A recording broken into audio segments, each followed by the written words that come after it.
Hello guys, today I'm Carl, Thomas, Yechan, Yechan, and Daffa. Okay, hello everyone. So today we're gonna do our special podcast related to our Pancasila class, where we're gonna explore how global companies reflect Indonesian values in their daily business. And today we'll be discussing one of the biggest multinational companies operating in Indonesia, which is Unilever, and how it works aligned with Indonesia's foundational philosophy, which is Pancasila. Well, as we all know, guys, Pancasila consists of five guiding principles that shape our country's identity, values, and governance. But how do these values actually appear in the world of business? That's what we're going to explore today by looking at the concrete examples from Unilever's activities in Indonesia.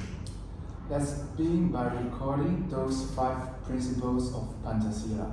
The one is Ketuhanan yang Maha Esa. Yeah. Two is kemanusiaan yang adil dan beradab. Yes. The third one is Persatuan Indonesia. Yeah. The fourth is kegiatan yang dibimbing oleh hikmat kebijaksanaan dalam bermusyawaratan perwakilan. Yes. The five, keadilan sosial bagi seluruh rakyat Indonesia. So let's jump right into the first principle, guys, which is Ketuhanan yang Maha Esa, which is belief in one supreme God. Yeah. What do you think about it? So, Yechan, what do you think? What do you think, Chan? Especially since you are from China, Yeah. do you believe in God? For me, no. Okay, now. Yeah, that's okay. Okay. Okay. So. This principle reminds us of Indonesia's strong spiritual foundation. It promotes respect for religion, regardless of faith, and acknowledge the importance of beliefs in everyday life. Now, Yechan used explain what is the principle, and it reminds us. But now, let's talk about the Unilever, which is Unilever respects deeply. Most of its products in Indonesia are halal certified. Yeah. Am I right? Yeah. It's Yeah, I think so. I think not most, like all of it is halal certified. But in other countries, it's not. Yeah, So of basically, course. in Indonesia, they need to be halal, right? So, Yeah. which is incredibly important for the Muslim majority here. Yeah. But it's more than just a certification. Right. Because other than halal certified products, of course, in Indonesia, they need to be inclusive of the employees and other people that they work with. Unilever, I think, mostly provides almost all in their offices provides prayer rooms for the Muslims. What is it called? What? The prayer rooms? In The burials? The prayer rooms. What is it Okay, called? mosque. A Oh yeah, Oh, yeah, They Masjid. provide mosques in their offices and factories, of course, and also flexible work hours for such as Salat Jumat and Ramadan, and also they recognize our religious holidays in Indonesia across all the different faiths. Well, because by doing so, Unilever respects and accommodates spiritual practice in the workplace. A real application of the first principle of Pancasila. It's a reminder for all of us that religious diversity and harmony are essential in Indonesian culture, especially most of us is a Muslim, right? And we believe in God, so it must be essential for this country. And it must be respected, by all of us, including corporations. And if we're moving to second principle, kemanusiaan yang adil dan beradab, just and civilized humanity. Like, Carl, what do you think about that, though? I think this principle emphasizes the dignity of every human being, fairness, and humanitarian value. Unilever takes this seriously, though, like seriously, through its commitment to the public health, which is everyone's concern. Not every day you're good in health, and also the hygiene, education. So for Unilever, they have a brand which is Lifebuoy. Oh, the sanitarian, right? Yeah, Yeah. the The one with sanitary. the cross thingy. The Yeah, like a logo. plus symbol. Exactly. Yeah, So, A circle Do and you know plus symbol. Lifebuoy? No. Have you ever seen it in Indo? Yeah. I So of course, since it's a washing soap for your hands, it's halal certified. Also, they've created education programs in the rural parts of Jakarta in Indonesia, which is to prevent disease, especially among children. By I think, if I remember correctly, it's a washing their hands campaign. So to prevent disease from spreading. Oh, yeah, actually. They came to my school, actually. Oh yeah, As a kid. Yeah, they so came to my how school. did it happen?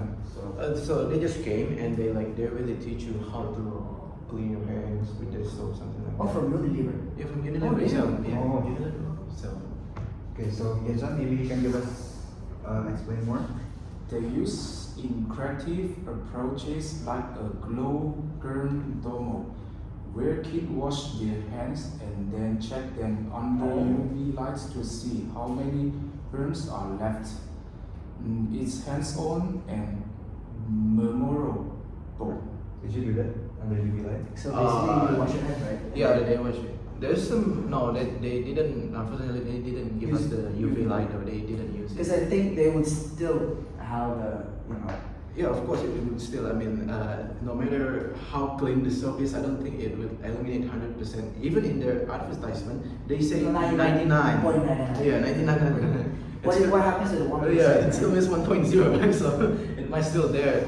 But like, what's powerful in that this program reach millions of children and families, including my families. Mhm. It's not just about profit, you know, like it's about saving life, promoting dignity, and giving everyone the right to basic health education, which is, we know, for some people, especially the poor people in Indonesia, well, they didn't get a proper health education. So when they came to school, even though it's not like a private school, it's a government school actually.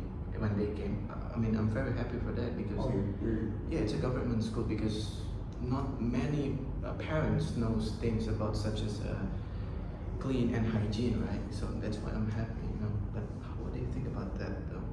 And also, don't forget about the campaigns on mental health Oh and hygiene during COVID-19, right? So Oh yeah. they provided free soap. As far as I know, I searched this like last week or yesterday. Last week, I don't know. I forgot. So I think, oh no, not anything. I searched that they provide free soap during the pandemic year times, and they gave educational materials, and they created public awareness campaigns that reach urban and rural areas alike. Okay. Okay, so moving on to the third principle, Persatuan Indonesia, which basically means Indonesia should be united, even though our diverse cultural backgrounds, religious backgrounds, and also every type of different backgrounds we all come from, but we should stay united as Indonesia.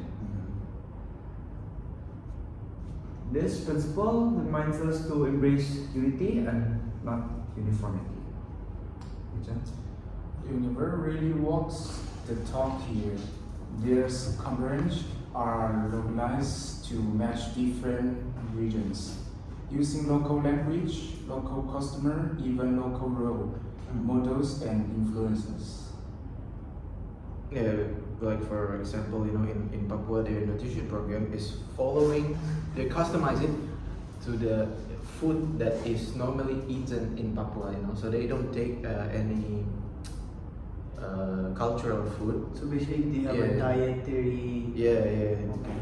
So like while in Java, the same program looks very different, right? So the food in Java and food in Papua are different, right?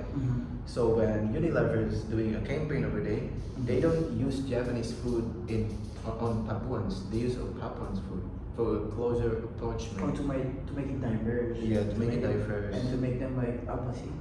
Like they're like welcome or something. I don't know. Yeah, I forgot. I think basically it's like so embracing diversity, like accepting their culture and not trying to change it to like our culture. Yeah, because after all, well, we're a country with many cultures in it, right? Oh, which is like right now in UPH, like it's very diverse. too, Yeah, it's very right? diverse. We have- Even now. Even now we have Chinese, Filipino, we have 2 Indonesian right now, so I think that's great thing in Indonesia and Unilever using it also. Even Any. no. Also, Unilever partners with local NGOs and community leaders to ensure that their work fits the cultural and social norms of each area. That builds trust, shows deep respect for Indonesia's pluralism. Yeah. Okay, so unity through inclusion. This is exactly what the third principle demands.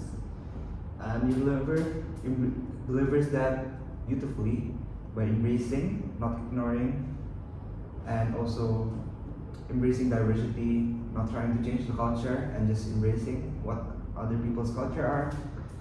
Yeah, and that's it for the third principle. Now we're gonna go to the fourth principle, yeah? Yep.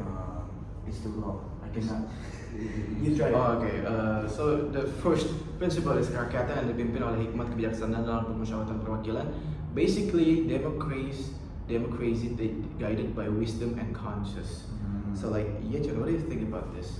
This one is about a collaboration, listening, and making wise decisions though inclusive, developing, not top-down control.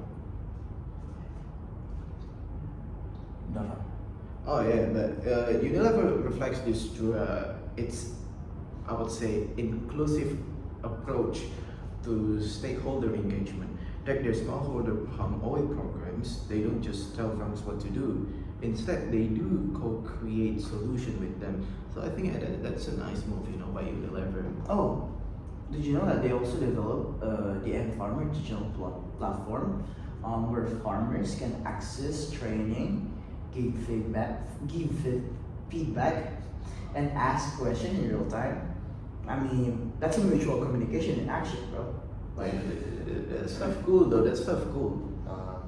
So another example is Unilever's role in the Roundtable on Sustainable Palm Oil, which is another great example of Unilever's participation in this principle. They sat down with governments, farmers, NGOs, and the civil society groups to set sustainability standards, which is agreed by everyone. They promote development over the domination, and that's the heat of the democratic decision making. Business that listen become business they lead wisely. So like in the fifth principle, which is keadilan sosial bagi seluruh rakyat Indonesia, social justice for all Indonesian. Carl, what do you think about that? Now we reach the final principle on social justice. It's about ensuring fairness, opportunity, and dignity. So, Daffa? This is strongly reflected in Unilever's commitment to improving the livelihoods of smallholders, farmers, especially in the palm oil sector. There are trained over 50,000 farmers in the sustainable practice, financial management, and crop planning. Many of the farmers now earn more, work more effectively, and live more securely. So guys, for our conclusion, what can we learn from all of this? Which is, even a global company like Unilever can honor local values, not just in words, but also in action. Also, they show that profit and principle don't have to be enemies. Like by integrating Pancasila into their operations, they build trust, impact lives, and support national development. Yes, sir. Unilever is showing how Pancasila can be alive in the modern corporate world. Well, that wraps up today's episode of Unilever's and Pancasila Global Business Local Values. We hope this discussion gives you new insight into how deeply our national identity can shape and improve our business, how our business is done. 1, 2, 3. Thank Thank you for you, listening. guys. Woo!